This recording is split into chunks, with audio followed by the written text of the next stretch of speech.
ਰੋਪੜ 'ਚ ਵੱਡਾ ਹਾਦਸਾ। ਬੱਸ ਦੀ ਟੱਕਰ ਤੋਂ ਬਾਅਦ ਨਹਿਰ ਦੇ ਵਿੱਚ ਡਿੱਗੀ ਕਾਰ। 5 ਲੋਕਾਂ ਦੀਆਂ ਲਾਸ਼ਾਂ ਬਰਾਮਦ, 2 ਬੱਚੇ ਲਾਪਤਾ। ਰਾਜਸਥਾਨ ਦੇ ਰਹਿਣ ਵਾਲੇ ਸਨ ਸਾਰੇ।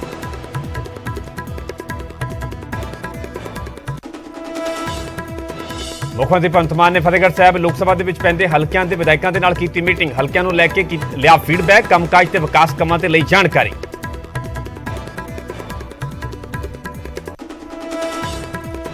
ਵੱਡੇ ਐਕਸ਼ਨ ਦੀ ਤਿਆਰੀ ਦੇ ਵਿੱਚ ਮਾਨ ਸਰਕਾਰ। ਪੁਰਾਣੀਆਂ ਸਰਕਾਰਾਂ ਵੇਲੇ ਚੜੇ 3 ਲੱਖ ਕਰੋੜ ਦੇ ਕਰਜ਼ੇ ਨੂੰ ਲੈ ਕੇ ਕਾਰਵਾਈ ਕਰਵਾਈ ਜਾਵੇਗੀ ਜਾਂਚ। ਮੁੱਖ ਮੰਤਰੀ ਨੇ ਰਿਕਵਰੀ ਕਰਨ ਦੀ ਵੀ ਕਹੀ ਗੱਲ।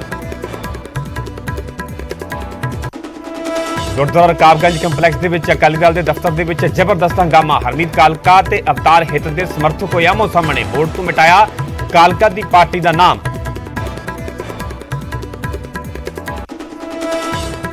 ਚੰਡੀਗੜ੍ਹ 'ਚ ਅਕਾਲੀ ਦਲ ਮਹਿਲਾ ਵਿੰਗ ਦੀ ਮੀਟਿੰਗ ਜਾਰੀ। ਬੀਬੀ ਜਗੀਰ ਕੌਰ ਕਰ ਰਹੇ ਨੇ ਪ੍ਰਧਾਨਗੀ। ਚੋਣ ਨਤੀਜਿਆਂ ਤੋਂ ਬਾਅਦ ਪਹਿਲੀ ਮੀਟਿੰਗ। ਕਾਰਨ ਦੱਸੋ ਨੋਟਿਸ ਦਾ ਜਵਾਬ ਦੇਣ ਦੇ ਮੂਡ ਦੇ ਵਿੱਚ ਨਹੀਂ ਸੁਨੀਲ ਜਾਖੜ। ਬਿਆਨਬਾਜ਼ੀ ਤੇ ਸਪਸ਼ਟੀਕਰਨ ਦੇਣ ਦਾ ਅੱਜ ਹੀ ਆਖਰੀ ਦਿਨ। ਜਵਾਬ ਨਾ ਮਿਲਣ ਤੇ ਪਾਰਟੀ ਕਰ ਸਕਦੀ ਹੈ ਅਨੁਸ਼ਾਸਨੀ ਕਾਰਵਾਈ।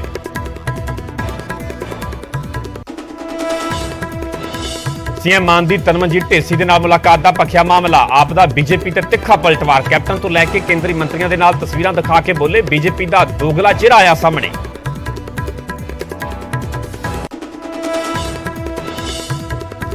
ਆਸ਼ੀਸ਼ ਮਿਸ਼ਰਾ ਨੂੰ ਮੁੜ ਜਾਣਾ ਪਵੇਗਾ ਜੇਲ੍ਹ। ਲਖੀਮਪੁਰ ਖੀਰੀ ਮਾਮਲੇ ਦੇ ਵਿੱਚ ਸੁਪਰੀਮ ਕੋਰਟ ਨੇ ਰੱਦ ਕੀਤੀ ਜ਼ਮਾਨਤ। ਇਲਾਹਾਬਾਦ ਹਾਈ ਕੋਰਟ ਦਾ ਫੈਸਲਾ ਪਲਟਿਆ। 1 ਹਫ਼ਤੇ ਦੇ ਵਿੱਚ ਸਰੈਂਡਰ ਦੇ ਦਿੱਤੇ ਹੁਕਮ।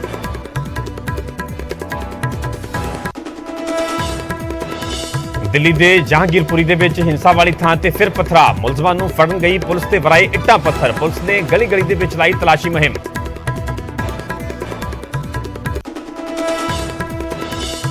ਅਬੋਰ ਦੇ ਪਿੰਡ ਕਾਲਾ ਟਿੱਬਾ ਦੇ ਵਿੱਚ 20 ਏਕੜ ਕਣਕ ਹੋਈ ਸੜਕੇ ਸਵਾਹ। ਬਿਜਲੀ ਦੀਆਂ ਤਾਰਾਂ ਤੋਂ ਡਿੱਗੀ ਚੰਗਿਆੜੀ ਨੇ ਸਾੜੀ ਫਸਲ। ਪੀੜਤ ਕਿਸਾਨ ਠੇਕੇ ਤੇ ਵਾਹੁੰਦਾ ਹੈ ਜ਼ਮੀਨ। ਸੰਗਰੂਰ ਦੇ ਐਸਐਸਪੀ ਮਨਦੀਪ ਸਿੱਧੂ ਨੇ ਪੇਸ਼ ਕੀਤੀ ਮਿਸਾਲ। ਗਰੀਬ ਬੱਚਿਆਂ ਨੂੰ ਸਿੱਖਿਅਤ ਕਰਨ ਦੇ ਲਈ ਬਣਾਇਆ ਪੜ੍ਹਦਾ ਪੰਜਾਬ ਮੰਚ। ਰਾਜ ਸਭਾ ਸਾਂਸਦ ਹਰਭਜਨ ਸਿੰਘ ਨੇ ਵੀ ਕੀਤਾ ਸਲਾਮ।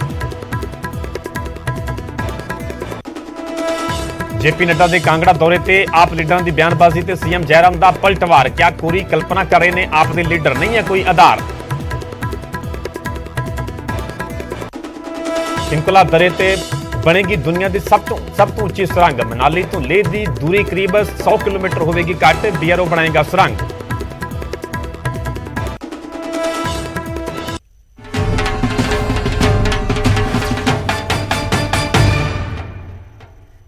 ਸਤਿ ਸ਼੍ਰੀ ਅਕਾਲ, ਤੁਸੀਂ ਵੇਖ ਰਹੇ ਹੋ ਨਿਊਜ਼ 18 ਪੰਜਾਬ ਹਰਿਆਣਾ ਹਿਮਾਚਲ। ਮੈਂ ਪਰਮਿੰਦਰ ਸਿੰਘ ਤੇਜਾ। ਸਾਰੇ ਦਰਸ਼ਕਾਂ ਦਾ ਬੁਲੇਟਿਨ ਸਵਾਗਤ ਹੈ। ਸ਼ੁਰੂਆਤ ਕਰਾਂਗੇ ਵੱਡੀ ਖਬਰ ਤੋਂ। ਆਮ ਆਦਮੀ ਪਾਰਟੀ ਵਿਧਾਇਕਾਂ ਦੇ ਨਾਲ ਸੀਐਮ ਮਾਨ ਦੇ ਵੱਲੋਂ ਮੀਟਿੰਗ ਕੀਤੀ ਗਈ ਹੈ। ਫਤਿਹਗੜ੍ਹ ਸਾਹਿਬ ਲੋਕ ਸਭਾ ਦੇ ਵਿੱਚ ਪੈਂਦੇ ਹਲਕਿਆਂ ਦੇ MLAs ਦੇ ਨਾਲ ਬੈਠਕ ਹੋਈ ਹੈ। ਹਲਕਿਆਂ ਨੂੰ ਲੈ ਕੇ ਫੀਡਬੈਕ ਲਿਆ ਗਿਆ। ਕੰਮਕਾਜ ਤੇ ਵਿਕਾਸ ਕੰਮਾਂ ਤੇ ਜਾਣਕਾਰੀ ਲਈ ਗਈ ਹੈ ਵਿਧਾਇਕਾਂ ਤੋਂ। ਆਮ ਆਦਮੀ ਪਾਰਟੀ ਵਿਧਾਇਕਾਂ ਦੇ ਨਾਲ ਮੁੱਖ ਮੰਤਰੀ ਮਾਨ ਨੇ ਬੈਠਕ ਕੀਤੀ ਹੈ। ਫਤਿਹਗੜ੍ਹ ਸਾਹਿਬ ਲੋਕ ਸਭਾ ਹਲਕੇ ਦੇ ਵਿੱਚ ਜਿਹੜੇ ਵੀ ਹਲਕੇ ਪੈਂਦੇ ਨੇ, ਹਲਕਿਆਂ ਦੇ ਜਿਹੜੇ ਵੱਖ-ਵੱਖ ਵਿਧਾਇਕ ਨੇ, ਉਹਨਾਂ ਦੇ ਨਾਲ ਇਹ ਬੈਠਕ ਕੀਤੀ ਗਈ ਹੈ। ਵਿਧਾਇਕਾਂ ਤੋਂ ਹਲਕਿਆਂ ਨੂੰ ਲੈ ਕੇ ਫੀਡਬੈਕ ਲਿਆ ਗਿਆ ਹੈ। ਕੰਮਕਾਜ ਤੇ ਵਿਕਾਸ ਕੰਮਾਂ ਦੀ ਜਾਣਕਾਰੀ ਲਈ ਗਈ ਹੈ ਕਿ ਆਖਰਕਾਰ ਕਿਸ ਤਰ੍ਹਾਂ ਦਾ ਕੰਮਕਾਜ ਚੱਲ ਰਿਹਾ ਹੈ। ਗੱਲ ਵਿਕਾਸ ਪ੍ਰੋਜੈਕਟਾਂ ਦੀ ਕੀਤੀ ਜਾਵੇ ਤਾਂ ਕਿੰਨੇ ਕਨੇਪਰੇ ਚੜ ਚੁੱਕੇ ਨੇ, ਕਿੰਨੇ ਬਾਕੀ ਨੇ, ਸਭ ਕੁਝ ਨੂੰ ਲੈ ਕੇ ਫੀਡਬੈਕ ਲਿਆ ਗਿਆ। ਵਿਧਾਇਕਾਂ ਨੇ ਆਪੋ ਆਪਣੇ ਹਲਕਿਆਂ ਦੀਆਂ ਸਮੱਸਿਆਵਾਂ ਵੀ ਮੁੱਖ ਮੰਤਰੀ ਭਗਵੰਤ ਮਾਨ ਦੇ ਅੱਗੇ ਰੱਖੀਆਂ ਨੇ। ਮੁੱਖ ਮੰਤਰੀ ਦੇ ਵੱਲੋਂ ਵੀ ਪੂਰੀਆਂ ਮੰਗਾਂ ਤੇ ਗੌਰ ਕਰਨ ਦਾ ਵੀ ਭਰੋਸਾ ਦਿੱਤਾ ਗਿਆ ਹੈ। ਸੋ ਆਮ ਆਦਮੀ ਪਾਰਟੀ ਵਿਧਾਇਕਾਂ ਦੇ ਨਾਲ ਮੁੱਖ ਮੰਤਰੀ ਦੇ ਵੱਲੋਂ ਰਾਬਤਾ ਕਾਇਮ ਕੀਤਾ ਗਿਆ, ਮੀਟਿੰਗ ਕੀਤੀ ਗਈ ਹੈ। ਫਤਿਹਗੜ੍ਹ ਸਾਹਿਬ ਲੋਕ ਸਭਾ ਹਲਕੇ ਦੇ ਵਿੱਚ ਜਿਹੜੇ ਵਿਧਾਨ ਸਭਾ ਹਲਕੇ ਪੈਂਦੇ ਨੇ, ਵੱਖ-ਵੱਖ ਵਿਧਾਨ ਸਭਾ ਹਲਕਿਆਂ ਦੇ ਜਿਹੜੇ ਵੀ ਆਮ ਆਦਮੀ ਪਾਰਟੀ ਦੇ ਵਿਧਾਇਕ ਨੇ, ਉਹਨਾਂ ਦੇ ਨਾਲ ਇਹ ਮੀਟਿੰਗ ਕੀਤੀ ਗਈ ਹੈ, ਬੈਠਕ ਕੀਤੀ ਗਈ ਹੈ। ਵਿਧਾਇਕਾਂ ਤੋਂ ਹਲਕਿਆਂ ਨੂੰ ਲੈ ਕੇ ਫੀਡਬੈਕ ਲਿਆ ਗਿਆ ਹੈ। ਕੰਮਕਾਜ ਤੇ ਵਿਕਾਸ ਕੰਮਾਂ ਤੇ ਮੁੱਖ ਮੰਤਰੀ ਨੇ ਜਾਣਕਾਰੀ ਲਈ ਹੈ ਤੇ ਇਸ ਦੌਰਾਨ ਵਿਧਾਇਕਾਂ ਦੇ ਵੱਲੋਂ ਆਪਾਂ ਆਪਣੇ ਹਲਕਿਆਂ ਦੀਆਂ ਸਮੱਸਿਆਵਾਂ ਵੀ ਜਿਹੜੀਆਂ ਮੁੱਖ ਮੰਤਰੀ ਮਾਨ ਦੇ ਅੱਗੇ ਰੱਖੀਆਂ ਗਈਆਂ ਨੇ ਕਿ ਵੱਖ-ਵੱਖ ਹਲਕਿਆਂ ਦੇ ਵਿੱਚ ਕਿਸ ਤਰ੍ਹਾਂ ਦੀਆਂ ਸਮੱਸਿਆਵਾਂ ਨੇ, ਕਿਸ ਤਰ੍ਹਾਂ ਦੀਆਂ ਸਮੱਸਿਆਵਾਂ ਤੋਂ ਲੋਕਾਂ ਨੂੰ ਸਮੱਸਿਆ ਦਾ ਸਾਹਮਣਾ ਕਰਨਾ ਪੈ ਰਿਹਾ ਹੈ।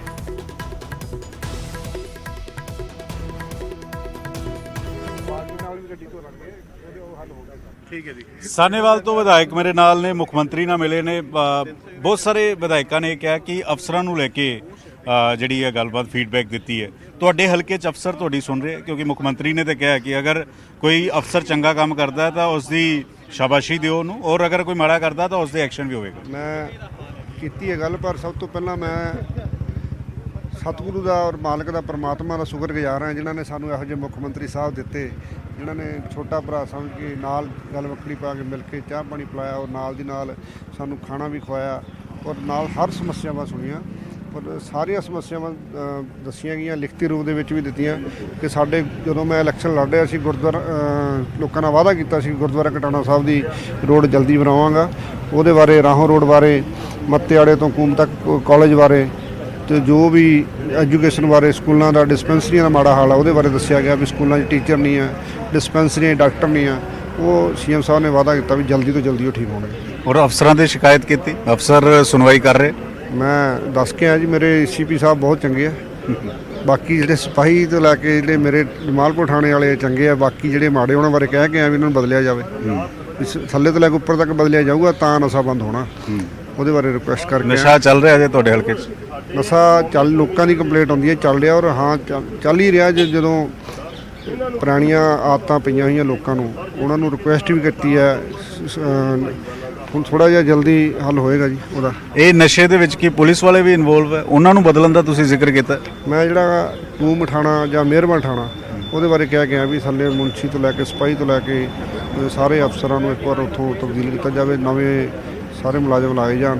ਉਸ ਏਰੀਏ 'ਚ ਜ਼ਿਆਦਾ ਪ੍ਰੋਬਲਮ ਆਉਂਦੀ ਹੈ ਕੂਮ ਏਰੀਏ 'ਚ। ਕਿ ਜੇ ਕੋਈ ਭੁਲੇਖਾ ਹੋਵੇ ਜਾਂ ਕਈ ਵਾਰ ਲੋਕ ਦੱਸਦੇ ਆ ਕਿ ਕੋਈ ਏਐਸਏ ਰਲਿਆ ਹੁੰਦਾ ਜੀ, ਕੋਈ ਸਿਪਾਹੀ ਰਲਿਆ ਹੁੰਦਾ, ਅਸੀਂ ਇੱਦਾਂ ਨਾਮ ਲਾਉਣ ਦੀ ਬਜਾਏ ਜਿੰਨਾ ਚਿਰ ਫੜੇ ਨਹੀਂ ਜਾਂਦੇ ਉਹਨਾਂ ਨੂੰ ਰਿਕੁਐਸਟ ਕਰਕੇ ਸੀਐਮ ਸਾਹਿਬ ਨੂੰ ਕਿ ਇੱਕ ਵਾਰ ਉਹ ਸਾਰੇ ਬਦਲੀ ਜਾਣ ਤੇ ਉਹਨਾਂ ਨੂੰ ਕਿਸੇ ਹੋਰ ਭੇਜਿਆ ਜਾਵੇ, ਨਵੇਂ ਲਾਏ ਜਾਣ। ਉਹਨਾਂ ਨੂੰ ਵਧੀਆ ਤਰੀਕੇ ਨਾਲ ਗਾਈਡ ਕਰਕੇ ਸੀਪੀ ਸਾਹਿਬ, ਏਸੀਪੀ ਸਾਹਿਬ ਉਹਨਾਂ ਨੂੰ ਗਾਈਡ ਕਰਕੇ ਜੋ ਨਸ਼ਾ ਤਸਕਰ ਹੈ ਉਹਨਾਂ ਨੂੰ ਫੜਿਆ ਜਾਵੇ। ਦੂਸਰਾ 300 ਯੂਨਿਟ ਬਿਜਲੀ, ਇਸ ਨੂੰ ਲੈ ਕੇ ਵਿਵਾਦ ਬਹੁਤ ਹੋ ਰਿਹਾ ਹੈ। ਇੱਕ ਸਵਾਲ ਉੱਠ ਰਿਹਾ ਕਿ ਜਨਰਲ ਕੈਟਾਗਰੀ ਨਾਲ ਧੋਖਾ ਕਿਉਂ ਉਹਨਾਂ ਨੂੰ 602 ਦੇ ਪੈਸੇ ਦੇਣੇ ਪੈਣਗੇ? ਕੋਈ ਧੋਖਾ ਨਹੀਂ। ਜਿਹੜੇ ਬਾਕੀ ਆ ਦੂਜੀਆਂ ਕੈਟਾਗਰੀਆਂ ਕਹਿ ਰਹੇ ਹੋ, ਉਹ ਵੀ ਤੇ ਸਾਡੇ ਭਰਾ।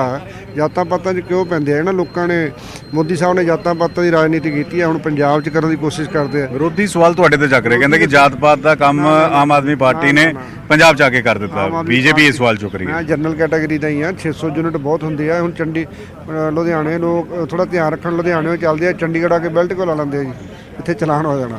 ਹੁਣ ਤੇ ਉਹੀ ਆਦਤਾਂ ਆਪਣੀਆਂ ਸੁਧਾਰ ਲੈਣ। 10 ਏਸੀ ਲਾਏ ਹੋਏ ਆ, ਅੰਨੇ ਬਾਅਦ ਚੱਲਦੇ ਆ। ਗੱਡੀ ਦੇ ਬਾਹਰ ਧੋਣ ਲੱਗ ਪੈਂਦੇ, ਮੋਟਰਾਂ ਚਲਾ ਕੇ ਤੇ ਨੌਕਰ ਲਾਏ ਦੇ ਆ, ਧੋਈ ਜਾਣ। ਉਹਨਾਂ ਨੂੰ ਜਨਰਲ ਕੈਟਾਗਰੀ ਦੇ ਹੈ ਨਹੀਂ। ਉਹ ਮੈਂ ਫੇਸਬੁੱਕ 'ਚ ਚੈੱਕ ਕਰਦਾ ਹੁੰਦਾ, ਉਹਦੇ ਜਿਹੜੇ ਵੀ ਪੋਸਟ ਪਾਉਂਦਾ ਉਹਦੀ ਬੈਕ ਪੋਸਟ ਫੜ ਲਓ, ਦਸੰਬਰ ਨਵੰਬਰ ਸਾਰੀਆਂ ਜਨਵਰੀ ਫਰਵਰੀ ਤੱਕ ਉਹ ਸਾਰੇ ਅਕਾਲੀ ਦਲ ਦੇ, ਕਾਂਗਰਸ ਦੇ ਹੈਗੇ ਆ। ਉਹਨਾਂ ਨੂੰ ਹੁਣ ਬਹਾਨਾ ਲੱਭ ਨਹੀਂ ਰਿਹਾ ਵੀ ਕੀ ਕਰੀਏ, ਕਿਵੇਂ ਲੋਕਾਂ ਨੂੰ ਲੜਾਈਏ, ਭੜਕਾਈਏ। ਉਹ ਕੁਛ ਵੀ ਕਰ ਲੈਣ। ਪਰਮਾਤਮਾ ਦੀ ਦਇਆ ਨਾਲ ਸਰਕਾਰ ਬਣੀ ਹੈ। ਲੋਕਾਂ ਨੇ ਪਰਮਾਤਮਾ ਦੀ ਕਿਰਪਾ ਨਾਲ ਸਰਕਾਰ ਬਣਾਈ ਆ, ਪਰ ਲੋਕਾਂ ਦੀ ਸਰਕਾਰ ਹੈ। ਲੋਕ ਸਮਝਦੇ ਇਸ ਚੀਜ਼ ਨੂੰ। ਤੁਹਾਨੂੰ ਨਹੀਂ ਲੱਗਦਾ ਜਨਰਲ ਕੈਟਾਗਰੀ ਦੇ ਲੋਕਾਂ ਨੂੰ ਵੀ ਜਿਹੜਾ ਵਾ 602 ਦਾ ਅਗਰ 2 ਹੈ ਤਾਂ 2 ਦੇਣੇ ਚਾਹੀਦੇ? ਖੁਦ ਕਹਿ ਰਿਹਾ, ਮੈਂ ਖੁਦ ਜਨਰਲ ਕੈਟਾਗਰੀ ਦਾ। ਤੁਸੀਂ ਤੇ ਐਮਐਲਏ ਨੂੰ ਤਾਂ ਬਹੁਤ ਸਹੂਲਤਾਂ ਬਹੁਤ ਹੈ। ਬਿਜਲੀ ਫਰੀ ਥੋੜੀ ਹੈ। ਤੁਹਾਨੂੰ ਤਾਂ ਇਨਕਮ ਟੈਕਸ ਵੀ ਤੁਹਾਡਾ ਸਰਕਾਰ ਭਰਦੀ ਹੈ। ਨਹੀਂ, ਐਮਐਲਏ ਬਿਜਲੀ ਫਰੀ ਨਹੀਂ ਹੈਗੀ। ਇਨਕਮ ਟੈਕਸ ਸਰਕਾਰ ਮੇਰੇ ਰਿਸ਼ਤੇਦਾਰ ਵੀ ਤੇ ਜਨਰਲ ਹੀ ਆ, ਉਹਨਾਂ ਥੋੜੀ ਸਰਕਾਰ ਭਰਦੀ ਆ। ਉਹ ਸਾਰੇ ਰਿਸ਼ਤੇਦਾਰ ਖੁਸ਼ ਹੈ, ਕਹਿੰਦੇ ਮੇਰੀਆਂ ਸਿਸਟਰਾਂ, ਮੇਰੀਆਂ ਭੂਆ ਦੀਆਂ ਬੇਟੀਆਂ, ਮਾਸੀ ਦੀਆਂ ਬੇਟੀਆਂ, ਸਾਰਿਆਂ ਦੇ ਫੋਨ ਆਏ, ਭਾਜੀ ਬਹੁਤ ਵਧੀਆ ਹੋਇਆ। ਸਾਡਾ ਤਾਂ ਕਹਿੰਦੇ 400 ਯੂਨਿਟ ਹੁੰਦਾ ਸੀ, 500 ਹੁੰਦਾ ਸੀ, ਮਾਫ ਹੋ ਗਿਆ। ਉਹਦੇ ਭੰਗੜੇ ਪਾਉਂਦੇ ਆ ਜੀ ਸਾਰੇ। ਜਿਹਨਾਂ ਨੇ ਆਦਤਾਂ ਵਿਗਾੜੀਆਂ ਹੋਈਆਂ ਉਹਨਾਂ ਨੂੰ ਸੁਧਾਰਨੀਆਂ ਪੈਣਗੀਆਂ। ਪਰ ਜਨਰਲ ਕੈਟਾਗਰੀ ਦਾ ਉਹਨਾਂ ਨੂੰ ਭੜਕਾਇਆ ਜਾ ਰਿਹਾ। ਭੜਕਾ ਕੌਣ ਰਿਹਾ ਜ਼ਰੂਰ ਦੇਖ ਲਿਆ ਕਰੋ ਉਹਦੀ ਪੁਰਾਣੀ ਫੇਸਬੁੱਕ ਖੋਲ ਕੇ ਕਿ ਕੌਣ ਨੇ ਉਹ। ਸਾਰੇ ਅਕਾਲੀ ਦਲ, ਕਾਂਗਰਸ ਵਾਲੇ ਸਿਰਫ ਬਦਨਾਮ ਕਰਨ ਲਈ ਕੋਸ਼ਿਸ਼ ਕਰਦੇ ਆ। ਠੀਕ ਹੈ, ਤਾਂ ਵਿਧਾਇਕ ਸਾਹਿਬ ਮੁੱਖ ਮੰਤਰੀ ਨੂੰ ਮਿਲ ਕੇ ਆਏ ਨੇ, ਕਹਿ ਰਹੇ ਨੇ ਕਿ ਕੁਝ ਥਾਣਿਆਂ ਦੇ ਵਿੱਚ ਪੁਲਿਸ ਜਿਹੜੀ ਹੈ ਨਸ਼ਾ ਵਿਕਾਉਂਦੀ ਉਹ ਉਹਨਾਂ ਨੂੰ ਬਦਲਿਆ ਜਾਵੇ, ਉਹਨਾਂ ਨੂੰ ਬਦਲਣ ਦੀ ਜ਼ਰੂਰਤ ਹੈ। ਕੈਮਰਾਮੈਨ ਅਜੇ ਦੇ ਨਾਲ ਪੰਕਜ ਕਪਾਈ, ਨਿਊਜ਼ 18 ਚੰਡੀਗੜ੍ਹ। ਆਮ ਆਦਮੀ ਪਾਰਟੀ ਵਿਧਾਇਕਾਂ ਦੇ ਨਾਲ ਸੀਐਮ ਮਾਨ ਦੇ ਵੱਲੋਂ ਰਾਬਤਾ ਕਾਇਮ ਕੀਤਾ ਗਿਆ, ਮੀਟਿੰਗ ਕੀਤੀ ਗਈ। ਫਤਿਹਗੜ੍ਹ ਸਾਹਿਬ ਲੋਕ ਸਭਾ ਹਲਕੇ ਦੇ ਵਿੱਚ ਜਿਹੜੇ ਵੀ ਵੱਖ-ਵੱਖ ਵਿਧਾਨ ਸਭਾ ਹਲਕੇ ਪੈਂਦੇ ਨੇ, ਆਮ ਆਦਮੀ ਪਾਰਟੀ ਦੇ ਵਿਧਾਇਕਾਂ ਦੇ ਨਾਲ ਲੰਬੀ ਮੀਟਿੰਗ ਕੀਤੀ ਗਈ। ਮੁੱਖ ਮੰਤਰੀ ਮਾਨ ਦੇ ਵੱਲੋਂ ਇਸ ਦੌਰਾਨ ਵਿਧਾਇਕਾਂ ਦੇ ਵੱਲੋਂ ਵੀ ਵੱਖ-ਵੱਖ ਹਲਕਿਆਂ ਨੂੰ ਲੈ ਕੇ ਜਿਹੜੀਆਂ ਮੁਸ਼ਕਲਾਂ ਨੇ, ਸਮੱਸਿਆਵਾਂ ਨੇ, ਉਹ ਸੀਐਮ ਮਾਨ ਦੇ ਅੱਗੇ ਰੱਖੀਆਂ ਗਈਆਂ। ਜਿਵੇਂ ਕਿ ਆਮ ਆਦਮੀ ਪਾਰਟੀ ਵਿਧਾਇਕ ਦੇ ਨਾਲ ਹੀ ਸਾਡੇ ਸਹਿਯੋਗੀ ਪੰਕਜ ਕਪਾਈ ਗੱਲਬਾਤ ਕਰ ਰਹੇ ਸਨ। ਉਹਨਾਂ ਨੇ ਆਪਣੇ ਹਲਕੇ ਨੂੰ ਲੈ ਕੇ ਕੁਝ ਜਗ੍ਹਾਵਾਂ ਤੇ ਇਹ ਗੱਲ ਜਿਹੜੀ ਆ ਮੁੱਖ ਮੰਤਰੀ ਮਾਨ ਦੇ ਅੱਗੇ ਰੱਖੀ ਹੈ ਕਿ ਕਈ ਜਗ੍ਹਾ ਤੇ ਜਿਹੜੇ ਪੁਲਿਸ ਮੁਲਾਜ਼ਮ ਨੇ, ਪੁਲਿਸ ਅਫਸਰਾਂ ਦੇ ਕਾਰਨ ਹੀ ਨਸ਼ਾ ਵਿਕ ਰਿਹਾ ਤੇ ਉਹਨਾਂ ਦੀ ਟ੍ਰਾਂਸਫਰ ਕਰਨ ਦੀ, ਬਦਲੀ ਕਰਨ ਦੀ ਵੀ ਜਿਹੜੀ ਸੀਐਮ ਮਾਨ ਦੇ ਅੱਗੇ ਮੰਗ ਰੱਖੀ ਗਈ ਹੈ। ਸੋ ਵੱਖ-ਵੱਖ ਹਲਕਿਆਂ ਦੀਆਂ ਜਿਸ ਤਰ੍ਹਾਂ ਦੀਆਂ ਵੀ ਸਮੱਸਿਆਵਾਂ ਨੇ, ਜਿਸ ਤਰ੍ਹਾਂ ਦੀਆਂ ਵੀ ਮੁਸ਼ਕਲਾਂ ਨੇ, ਉਹ ਸਾਰੀਆਂ ਮੁਸ਼ਕਲਾਂ ਸੀਐਮ ਮਾਨ ਦੇ ਅੱਗੇ ਰੱਖੀਆਂ ਗਈਆਂ ਤੇ ਉਹਨਾਂ ਦਾ ਕਹਿਣਾ ਹੈ ਕਿ ਸੀਐਮ ਮਾਨ ਦੇ ਵੱਲੋਂ ਵੀ ਇਹਨਾਂ ਮੰਗਾਂ ਤੇ ਗੌਰ ਕਰਨ ਦਾ ਭਰੋਸਾ ਦਿੱਤਾ ਗਿਆ। ਵਿਧਾਇਕਾਂ ਦੇ ਨਾਲ ਮੁੱਖ ਮੰਤਰੀ ਮਿਲੇ ਨੇ। ਫਤਿਹਗੜ੍ਹ ਹਲਕੇ ਦੇ ਵਿਧਾਇਕਾਂ ਦੇ ਨਾਲ ਮੁਲਾਕਾਤ ਹੋਈ ਹੈ। ਬਹੁਤ ਸਾਰੇ ਵਿਧਾਇਕਾਂ ਨੇ ਕਿਹਾ ਕਿ ਅਜੇ ਵੀ ਨਸ਼ਾ ਚੱਲ ਰਿਹਾ। ਕੁਝ ਵਿਧਾਇਕਾਂ ਨੇ ਕਿਹਾ ਅਫਸਰ ਅਜੇ ਸੁਣ ਨਹੀਂ ਰਹੇ। ਕੁਝ ਵਿਧਾਇਕਾਂ ਨੇ ਕਿਹਾ ਕਿ ਅਧਿਕਾਰੀ ਕਰਪਟ ਨੇ ਅਜੇ ਵੀ। ਤੁਸੀਂ ਕੀ ਕੁਝ ਗੱਲ ਜਿਹੜੀ ਮੁੱਖ ਮੰਤਰੀ ਦੇ ਸਾਹਮਣੇ ਰੱਖੀ ਹੈ? ਦੇਖੋ, ਸਾਡੀ ਸਰਕਾਰ ਹੈ, ਅਜੇ ਕੋਈ ਕਰਪਟ ਜਿਹੜਾ ਹੋਏਗਾ ਉਹ ਰਹੇਗਾ ਨਹੀਂ। ਜਿਹੜੇ ਵੀ ਸਾਡੇ ਅੱਜ ਅਫਸਰ ਸਾਹਿਬਾਨ ਕੰਮ ਕਰ ਰਹੇ ਆ, ਇਮਾਨਦਾਰ ਨੇ, ਵਧੀਆ ਕੰਮ ਕਰ ਰਹੇ ਆ, ਕਿਸੇ ਦੀ ਵੀ ਕੋਈ 1% ਵੀ ਟੋਲਰੇਸ਼ਨ ਨਹੀਂ ਸਹੀ ਜਾਏਗੀ।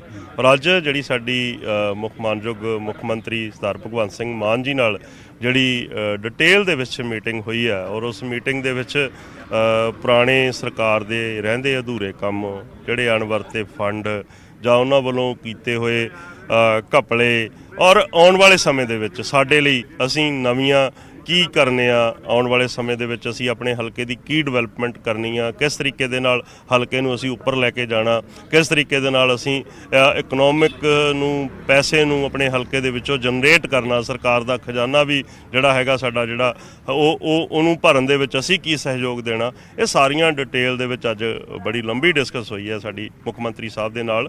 ਔਰ ਉਹਨਾਂ ਨੇ ਇਕੱਲੀ ਡਿਟੇਲ ਡਿਸਕਸ ਹੀ ਨਹੀਂ ਕੀਤੀ, ਉਹਨਾਂ ਨੇ ਤੁਰੰਤ ਉਹਨਾਂ ਦੇ ਉੱਤੇ ਐਕਸ਼ਨ ਵੀ ਲਿਆ, ਔਰ ਉਹਨਾਂ ਨੇ ਸਾਨੂੰ ਇਸ ਗੱਲ ਦਾ ਯਕੀਨ ਦਿੱਤਾ ਕਿ ਜਿਹੜੇ ਅਸੀਂ ਤੁਹਾਡੀ ਸਪੋਰਟ ਦੇ ਵਿੱਚ ਹਮੇਸ਼ਾ ਹਾਜ਼ਰ ਆ। ਉਹਨਾਂ ਨੇ ਆਪਣੇ ਨੰਬਰ ਵੀ ਦਿੱਤੇ ਨੇ। ਤੁਸੀਂ ਕੀ ਸ਼ਿਕਾਇਤ ਦਿੱਤੀ ਅਧਿਕਾਰੀਆਂ ਬਾਰੇ ਜਾਂ ਅਫਸਰਾਂ ਬਾਰੇ ਜਾਂ ਕਿਸੇ ਬਾਰੇ? ਤੁਸੀਂ ਕੀ ਆਪਣੇ ਹਲਕੇ ਬਾਰੇ ਜ਼ਿਕਰ ਕੀਤਾ? ਦੇਖੋ, ਮੇਰੇ ਹਲਕੇ ਦੇ ਵਿੱਚ ਤਾਂ ਕੋਈ ਦਿੱਕਤ ਹੈ ਨਹੀਂ।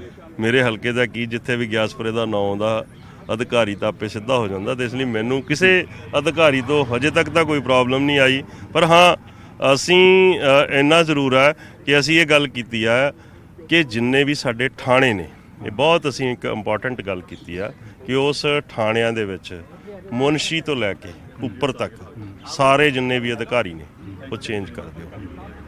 ਉਹਦੇ ਨਾਲ ਚੇਂਜ ਕਰਨ ਦੀ ਵਜ੍ਹਾ ਕੀ? ਉਹ ਨਸ਼ਾ ਵਿਕਵਾਰੇ ਉਹ ਚੇਂਜ ਕਰਨ ਦੀ ਵਜ੍ਹਾ ਇਹ ਆ ਕਿ ਜਦੋਂ ਕੋਈ ਅਧਿਕਾਰੀ 5 ਸਾਲ 10 ਸਾਲ ਇੱਕ ਸ਼ੀਟ ਤੇ ਬੈਠ ਜਾਂਦਾ ਨਾ, ਤੇ ਉਹ ਜਿਹੜਾ ਹੈਗਾ ਉਹ ਕਿਤੇ ਨਾ ਕਿਤੇ ਜਿਹੜਾ ਗਲਤ ਕੰਮ ਦੇ ਵਿੱਚ ਕੋਈ ਨਾ ਕੋਈ ਇਨਵੋਲਵਮੈਂਟ ਉਹਦੀ ਹੋ ਜਾਂਦੀ ਹੈ। ਕਹਿੰਦੇ ਕਿ ਸਾਨੇਵਾਲ ਤੋਂ ਵਿਧਾਇਕ ਜਿਹੜੇ ਸੀਗੇ ਉਹ ਕਹਿ ਰਹੇ ਸੀ ਕਿ ਉਹਨਾਂ ਦੇ ਹਲਕੇ 'ਚ 1-2 ਥਾਣੇ ਨੇ ਜਿੱਥੇ ਨਸ਼ਾ ਜਿਹੜੇ ਨੇ ਉੱਥੇ ਤੋਂ ਛੋਟੇ ਲੈਵਲ ਤੋਂ ਲੈ ਕੇ ਉੱਪਰ ਲੈਵਲ ਤੱਕ ਚੱਲਦਾ, ਇਸ ਕਰਕੇ ਅਧਿਕਾਰੀ ਬਦਲਣ ਦਾ ਜ਼ਿਕਰ ਹੋਇਆ ਸੀ। ਨਹੀਂ, ਦੇਖੋ, ਜੇ ਇਦਾਂ ਦੀ ਕੋਈ ਵੀ ਗੱਲ ਆਊਗੀ ਉਹਦੇ ਤੇ ਤੁਰੰਤ ਐਕਸ਼ਨ ਹੋਏਗਾ।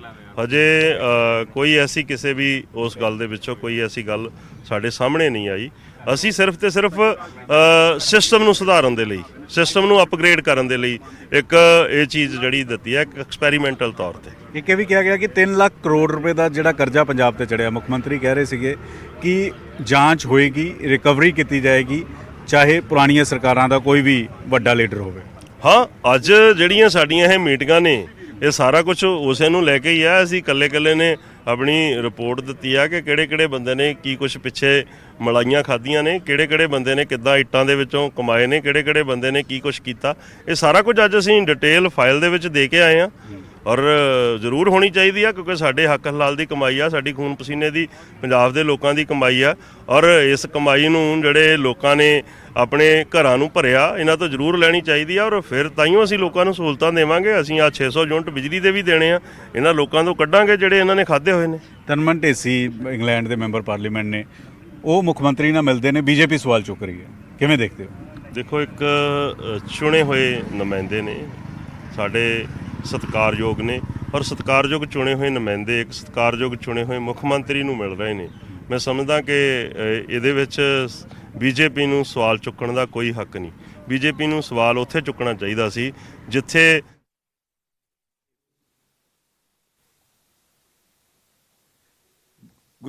गुरु तेग बहादुर जी के भव्य समागम का आयोजन आदरणीय प्रधानमंत्री श्री नरेंद्र मोदी जी के नेतृत्व में 70 वर्षों में पहली बार किया जा रहे हैं। वो दिन रेड फोर्ट से इस प्रकाश पर्व के संदर्भ में अलग अलग कार्यक्रम होगा। तेग बहादुर जी ने अपने धर्म, जीवन मूल्यों, आदर्शों और सिद्धांत के रक्षा के लिए अपने बलिदान दिया है। जो देश के लिए, धर्म के लिए जितने लोग भी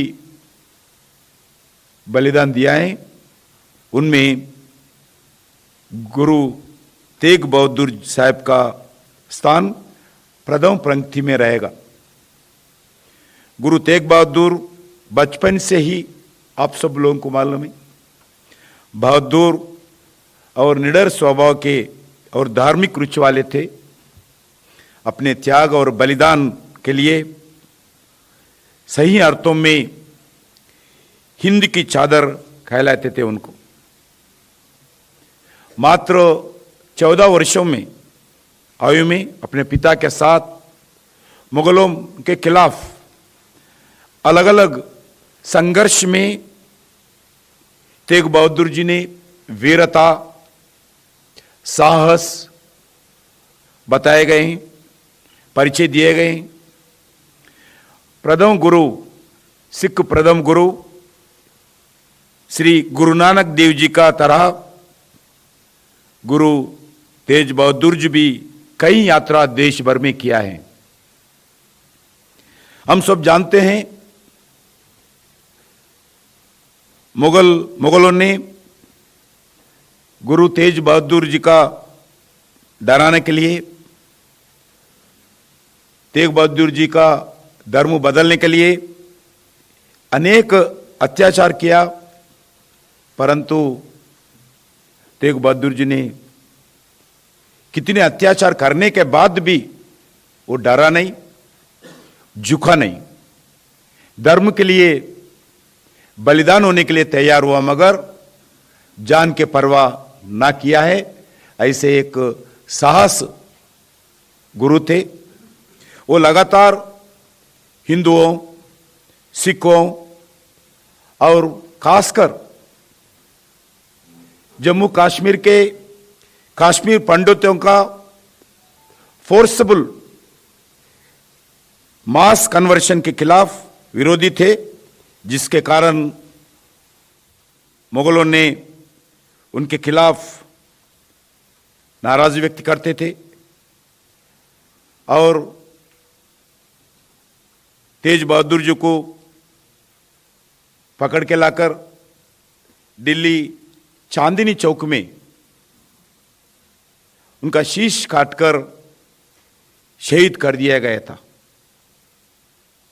उनके सामने उनके शिष्यों को भी ऊपर भी अलग अलग अत्याचार किया है। देखो, आप धर्म बदलो ना तो आपको भी ऐसी हम अत्याचार करेंगे, मगर उनके अंकों के सामने उनके शिष्यों का बलिदान होते रहते भी वो पीछे हटा नहीं, बलिदान के लिए तैयार हुआ, मगर धर्म ना बदले।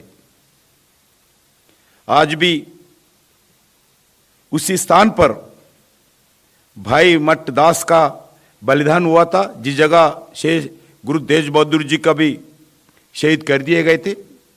उनके नाम से चांदनी चौक दिल्ली में भाई मठ दास का म्यूजियम भी आज बना हुआ है। गुरु तेग बहादुर जी के शहीद स्थल पर गुरुद्वारा बनाए गए, जिस गुरुद्वारा शीशगंज साहिब के नाम पर आज भी जानते हैं, और उस स्थान पर हर दिन आज भी सत्संग होते रहते हैं, प्रार्थना होते रहते हैं। और तेग बहादुर जी का जिस जगह शेष कटी हुए हैं, शेष को लाकर उनके अंतिम संस्कार किया गया, उस स्थान पर भी रिकाबगंज गुरुद्वारे के नाम पर आज भी प्रार्थना होते रहते हैं। यह पर्व उनके बलिदान को जन जन तक पहुंचाना और युवा पीढ़ी, नया पीढ़ी, आज का पीढ़ी को प्रेरणा देने वाले इस इतिहास को बताने के लिए, उनका सैक्रिफाइस को बताने के लिए, उनको बलिदान को बताने के लिए भारत सरकार अलग अलग कार्यक्रम किया है। 20 तारीख को माननीय गृह मंत्री एवं सहकार मंत्री आदरणीय अमित शाह जी इस समागम में पहले दिन भाग लेंगे। 20 तारीख को लाइट एंड शो तथा कीर्तन का आयोजन किया गया। इस दौरान 400 देतेदार के परिवार और 400 रागी सिंहों के जत कीर्तन करेंगे। गुरु तेग बहादुर जी के जीवन के प्रेरणा देने वाले प्रदर्शन भी रेड फोर्ट में 20 और 21 2 दिन लगाएंगे और 21 को 21 को भारत का प्रधानमंत्री आदरणीय नरेंद्र मोदी जी इस पर्व के समापन समागम में शामिल होंगे। उनकी याद में, उनके बलिदान के याद में आदरणीय प्रधानमंत्री के द्वारा एक पोस्टल स्टाम्प, डाक टिकट और कॉइन भारत सरकार के द्वारा जारी किया जाएगा। उसका आविष्कार भी होगा, लोकार्पण भी होगा। इस भव्य समागम के कार्यक्रम में भाग लेने के लिए देश के कोने कोने से अनेक प्रमुख सिख संगत के महानुभाव हिस्सा लेंगे। हम संस्कृति मंत्रालय द्वारा हम प्रयास कर रहे सब लोगों को इन्विटेशन पहुंचाने के लिए। हम आप लोगों के द्वारा भी सभी प्रमुख हमारे सिख संगत के महानुभावों को आह्वान करता हूं इस भव्य कार्यक्रम में भाग लेने के लिए। अलग अलग राज्यों से हम कुछ चीफ मिनिस्टर्स, जिस स्टेट में एक कमेटी गठित किया गया था आदरणीय प्रधानमंत्री जी के नेतृत्व में, उसमें हाई लेवल कमेटी, उसमें 11 मुख्यमंत्री भी शामिल थे। उनको भी हम आमंत्रित कर रहे और जिस जगह भी जो गुरुद्वारा हैं, प्रमुख गुरुद्वारा, सभी गुरुद्वारा के प्रबंधक कमेटियों को, उनके कार्यकारिणी सदस्यों को मैं आप लोगों के द्वारा आमंत्रित करता हूं। पहली बार भारत सरकार ने इसी कार्यक्रम को 60-70 वर्ष में कभी भी नहीं हुआ। इस बार आदरणीय प्रधानमंत्री मोदी जी के आदेश पर इस कार्यक्रम आजाद का अमृत महोत्सव के दृष्टिकोण से इस योजना किया गया और देश में प्रमुख जत्थेदार और सिख नेताओं भी इस कार्यक्रम में भाग लेना चाहिए। भाग लेने के लिए हम प्रयास कर रहे। इस समागम को भव्य और इतिहास बनाने के लिए हम प्रयास कर रहे। उसमें बाबा बलवीर सिंह जी बतिंडा, बाबा हरनम सिंह जी खालसा अमृतसर, बाबा अवतार सिंह जी अमृतसर, सिंह साहब ज्ञानी हरप्रीत सिंह जी जैसे अनेक प्रमुख सिख संगत के गुरुओं को भी हम बुला रहे, जत्थेदारों को भी बुला रहे। आज मैंने आपसे प्रधानमंत्री जी के और भारत सरकार की ओर से मैं सभी लोगों को अनुरोध करता हूं इस कार्यक्रम में व्यक्तिगत इसमें भाग लेना चाहिए। आजाद का अमृत वर्ष में हम अलग अलग कार्यक्रम कर रहे, भगवान बिरसा मुंडा से लेके आजाद के जितने भी बलिदान किया है अनसंग हीरोज से लेके सुभाष चंद्र बोस जी लेके हम के धर्म के लिए, जो भी धर्म बचाने के लिए, भारत को आजादी लाने के लिए जितने भी लोग अलग अलग आंदोलन किए हैं, बलिदान हुआ है, वो सब लोगों का याद करने के लिए आज के नौजवान को और के पीढ़ी के सामने लाने के लिए भारत सरकार की ओर से इस आजाद के अमृत महोत्सव में हम कार्यक्रम कर रहे। ये कार्यक्रम लगातार चलेगा। इस 20-21 का कार्यक्रम भी हमारे लिए, देश के लिए, देश के नौजवान के लिए ये कार्यक्रम प्रमुख कार्यक्रम है। इसलिए मैं सब लोगों से अनुरोध करता हूं इस कार्यक्रम में भाग ले। मैं आप लोग भी आमंत्रित करता हूं। धन्यवाद सर। हमारे MOS अर्जुन राम जी भी बात करें। धन्यवाद मंत्री जी। वैसे हमारे जी कृष्ण रेड्डी जी ने सब चीज़ें बता दी है। जो चीज़ मुझे जोड़नी है वो ये है कि शब्द कीर्तन का भी एक महत्वपूर्ण कार्यक्रम इस 20 और 21 अप्रैल के दिन दोनों दिनों में होने वाला है। शब्द कीर्तन वो माध्यम है जिसके कारण आध्यात्मिक चेतना उन्नत की ओर बढ़े, आध्यात्मिक चेतना भी शिखर की ओर जाए, क्योंकि शब्द कीर्तन बहुत बड़ा एक कार्यक्रम रहता था गुरु तेग बहादुर जी के कार्यक्रमों में। जैसे मंत्री जी ने कहा कि कम उम्र में कितना बहादुरी का काम वो करके गए हैं, और विशेष करके कश्मीर के पंडितों के लिए जो उन्होंने जितने भी प्रतिबंध लगाए थे औरंगजेब ने, वो सारे प्रतिबंध तुड़वाए उन्होंने संघर्ष करके। कितना बड़ा काम किया जी हिंदू धर्म की रक्षा के लिए, इसलिए वो हिंद की चादर है। मुझे इतना ही कहना है। आपके प्रश्न जो हैं वो आमंत्रित हैं। धन्यवाद sir. We'll now take some questions. Can you take up the placard please? या 122। ਸੋ ਕੇਂਦਰ ਸਰਕਾਰ ਦੇ ਵੱਲੋਂ ਪ੍ਰੈਸ ਕਾਨਫਰੰਸ ਕਰਕੇ ਅਹਿਮ ਜਾਣਕਾਰੀ ਸਾਂਝੀ ਕੀਤੀ ਗਈ ਹੈ। ਕੇਂਦਰ ਸਰਕਾਰ ਦੇ ਵੱਲੋਂ ਗੁਰੂ ਤੇਗ ਬਹਾਦਰ ਜੀ ਦਾ 400 ਸਾਲਾ ਪ੍ਰਕਾਸ਼ ਪੁਰਬ ਪੂਰੀ ਸ਼ਰਧਾ ਭਾਵਨਾ ਦੇ ਨਾਲ ਮਨਾਇਆ ਜਾ ਰਿਹਾ। 20-21 ਅਪ੍ਰੈਲ ਨੂੰ ਲਾਲ ਕਿਲ੍ਹੇ ਤੇ ਪ੍ਰੋਗਰਾਮ ਕਰਵਾਇਆ ਜਾ ਰਿਹਾ। ਲਾਲ ਕਿਲ੍ਹੇ ਦੇ ਮੈਦਾਨ ਦੇ ਵਿੱਚ ਇਹ ਪ੍ਰੋਗਰਾਮ ਹੋਵੇਗਾ। ਕੇਂਦਰ ਸਰਕਾਰ ਦੇ ਵੱਲੋਂ ਇਸ ਪੂਰੇ ਪ੍ਰੋਗਰਾਮ ਦਾ ਪ੍ਰਬੰਧ ਕੀਤਾ ਜਾ ਰਿਹਾ, ਜਿਸ ਦੌਰਾਨ ਪ੍ਰਧਾਨ ਮੰਤਰੀ ਤੇ ਗ੍ਰਹਿ ਮੰਤਰੀ ਵੀ ਸ਼ਾਮਲ ਹੋਣਗੇ। ਉੱਥੇ ਕੇਂਦਰ ਦੇ ਵੱਲੋਂ ਸਾਰੀਆਂ ਗੁਰਦੁਆਰਾ ਕਮੇਟੀਆਂ ਨੂੰ ਸੱਦਾ ਵੀ ਦਿੱਤਾ ਗਿਆ। ਪੰਜਾਂ ਤਖਤਾਂ ਦੇ ਜਥੇਦਾਰਾਂ ਨੂੰ ਵੀ ਸੱਦਾ ਦਿੱਤਾ ਗਿਆ। ਇਤਿਹਾਸਕ ਸਮਾਗਮ ਦੇ ਵਿੱਚ ਸ਼ਾਮਲ ਹੋਣ ਦਾ ਸੱਦਾ ਦਿੱਤਾ ਗਿਆ।